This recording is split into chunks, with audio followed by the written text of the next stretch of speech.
I would go in and lighten everything, tone it to that brown, and then wherever I want to do blonde pieces, I can go in and do a teasy highlight. Some people like to tease the whole. Have you guys ever done like a teasy ombre? Personally, I used to do it at the very beginning, but now I feel like the hair gets so matted that it takes you forever to try to comb the hair out, and then it's like tangled, and it's blonde, and it's damaged, and you get a lot of breakage. So I only use it if I need to go in and just add some random pieces. So after if I did everything brown, I would just go, okay, you know what, I want this one. Tease it a little bit, put a bit of lightener.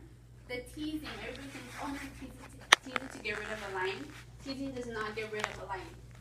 Your technique gets rid of it, and if there was any line left over, because it just happens sometimes, the teasing will diffuse it. Because what happens is, like, this is the hair, right? You tease it, you're shifting the hair up, okay? So if in between in here I made a line at some point, when the hair comes back in, it'll diffuse it. But if the moment you make a straight line, even if this hair comes in, it's not going to diffuse it. Does that make sense? So it's really important when you go in with your ombres that you never go in horizontally with your brush. So everybody has their favorite brushes, but you never want to go in horizontally. The moment you make a line, it's hard to diffuse it unless you bring it up. Does that make sense? So you always want to go in and start off vertically. And even if you say, you know what, I want the ombre, not a balayage, the ombre to be right here. When I go in, I still have my guide of what I want it there, but my line is like a high, a low, a high, a low, a high, a low, to kind of break up that line. Does that make sense? So what I'm going to do on her is I'm going to choose to do the color, and in between I'm going to do also lightener to get those blonde pieces in there, but those are going to be in foil. Yes. You're going to use the high lift, right, to lift with the color? No, I'm going to actually use color. Oh, okay. Yeah, I'm going to use, with her, I'm going to use a 50 volume. So knowing that she's about a level 2, right? Mm-hmm. She's not a level 1, she's about a level 2. A 50 volume is going to give me how many levels of lift? 3, 2? About 5. Oh. Okay? If the hair's coarse, sometimes it gives you less. So knowing that if she's a level 2, I'm going to a level 5, that's what, like a 7? Yeah. Like a 7, okay? Remember that your color is not what gives you the lift. Your color tells you how much pigment you have at that level. So my developer is controlling how light I go, and then my color is going to control how much pigment I want in there. So I can go in and use a 50 volume with a 9 ash, okay? Or I can go in with a 6 ash. The difference is that 6 ash is going to have more pigment than a 9 ash will. Does that make sense? So maybe if I want it very warm and I want that that pigment to really stand out a lot, that warmthness, I can still tone it down a little bit with the 9 ash, because this is only a little bit of blue that's going to counteract the orange. But this is a lot of blue that's going to get rid of most of the orange. So I want to ask myself, do I want to get rid of a little bit or a lot? Or do I just want to put an N because I just want it to be a warm brown? Does that make sense? I'm going to go in with the 9 ash just because in the picture she showed me, it does have a lot of warmth. That brown does have a lot of warmth. So I just want to counteract a little bit of that orangey that's going to pop through. Okay? What are you going to do? So on her, she already has a pretty light canvas, and she already has that technique. We're going to bring up her ombre a little bit higher, and we're going to go in with vertical sections, all in, kind of like create a mohawk, and go in vertically that way. I know right now a lot of the times people have those pictures where kind of the hair lays, and you see there's different angles where you have like the lighter pieces kind of go up higher.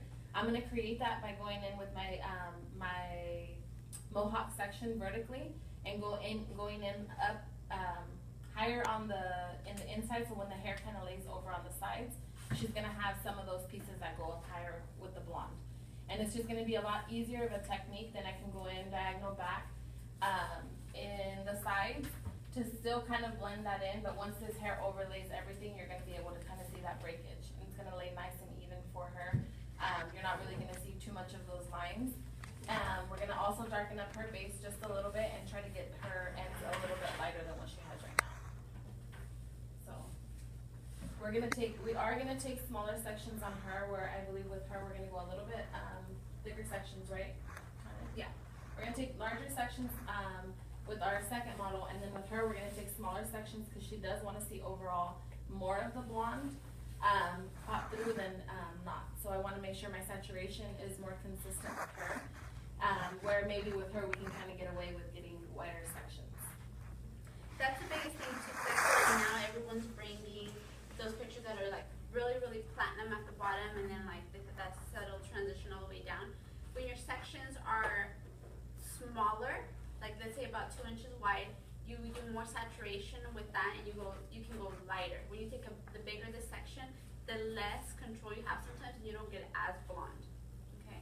So what I did is I did the Alpha Parf lightener, and then did the 50 volume, and you guys see how thick it is? Like it takes a while to fall off. This is how thick you want it, because it being this thick is going to allow you to stay and really not dry out. Like I said, balayaging is anything basically that you want. It doesn't have to be like an ombre, which I think that's what everybody thinks. It can be anything that you want. But because she does want to go lighter, she wants to transition to being lighter, I am going to be taking diagonal back sections, and I'm going to be taking about 1/2 inch sections. Okay. Sometimes I will use conditioner. So in the hair that I don't want to get the product on, I will sometimes, let's say I don't want anything on here, I'll put a little bit of conditioner, then I'll get my sections that I want to balayage, and then I'll apply it. You can do that too. But today, because I am adding some blonde pieces in there, what I'm going to do is I'm not going to worry about the conditioner because that foil is going to fall in between. And again, I'm choosing to add the foil because those are the pieces that I want to get lighter. You're going to see the difference. And I'm taking diagonal back sections because the diagonal back section is always going to blend better than a vertical or a horizontal. If you wanted a bit more of a stripier look, I would go in and do vertical sections. Because of her high density, I'm also going to take smaller sections. And I'm not going to go all the way to the root with this just because I don't want it to look very uniform. I want it to be a little bit more natural. So like I said earlier when we're talking about an ombre, the moment you go in with a line like that, it's hard to get rid of it, okay? So what you would want to do, turn your brush around and go, and you decide it doesn't have to be perfect. A high line, a low line, a high line, a low line. Just so at that point, it blends in better. Do you guys see that? So when we go in with them, this is more the technique that we're choosing to do. Would you say that it's better to do diagonal back on all your ombres so that way? This is just going to be more of a balayage look and some foils just for those, but I'm going to show you on those. Now, don't fold it all the way up because you're going to stain the top.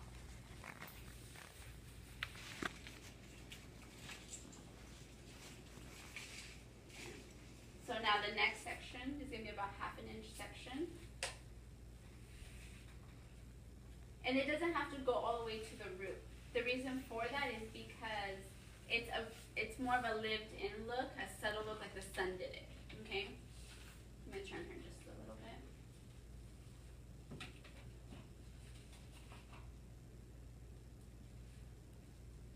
You're going to go in and apply it.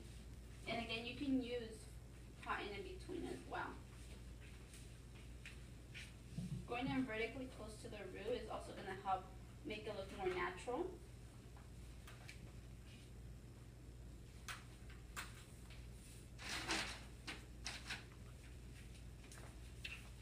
Do you guys do a lot of balayaging that's not blended in with the highlight, or are you guys doing it, blended in with the ombre, or are you guys using your balayage to blend your ombre?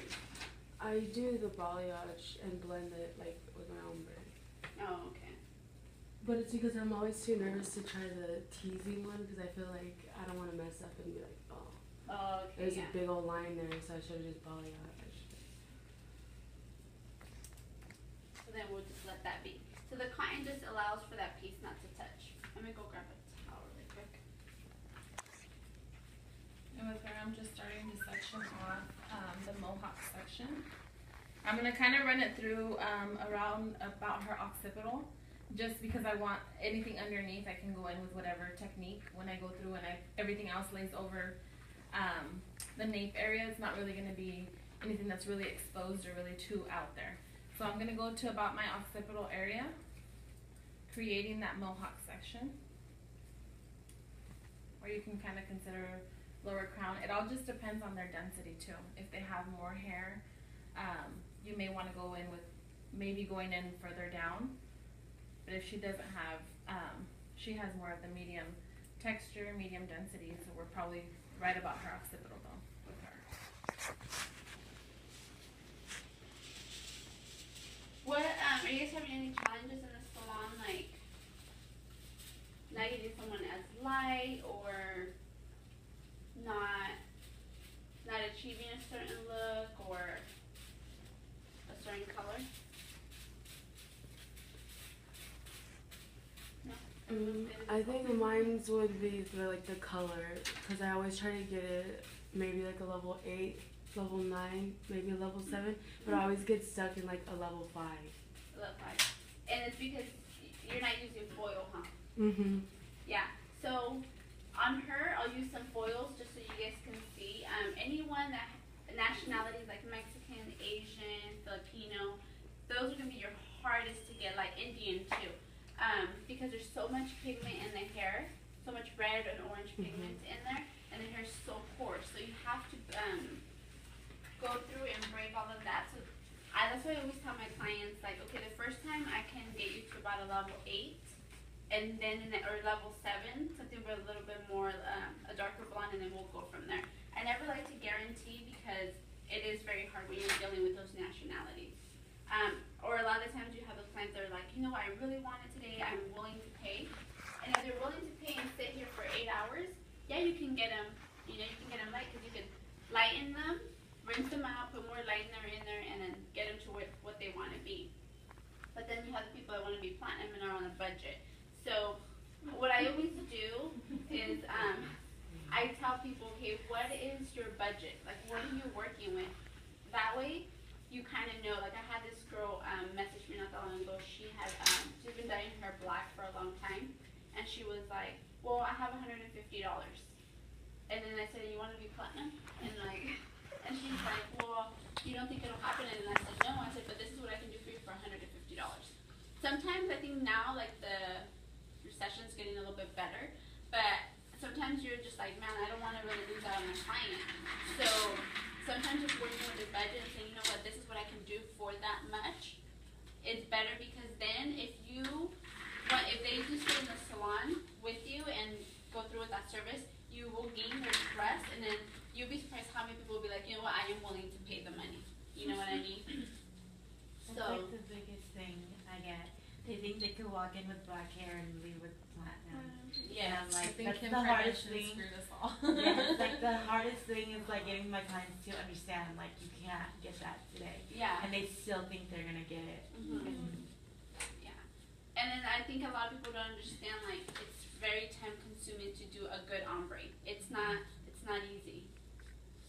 So, you see all these ombres that they're, like, people will be like, well, this other person's gonna charge me $60. I'm like, well, go over there. And they mess up your hair company. Okay, so what I'm doing right now is I'm doing the foil, the balayage, and then the natural. So I did the foil, the balayage, I'm gonna leave the natural. And again, this is just a technique that I feel that's gonna work for her.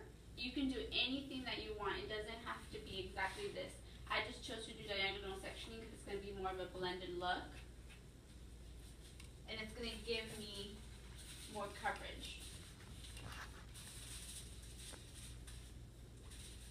With balayaging too, I mean, you can do anything. You can do a couple highlights, especially someone, if any of you guys have a lot of white clients, or mostly Mexican, and yeah, okay.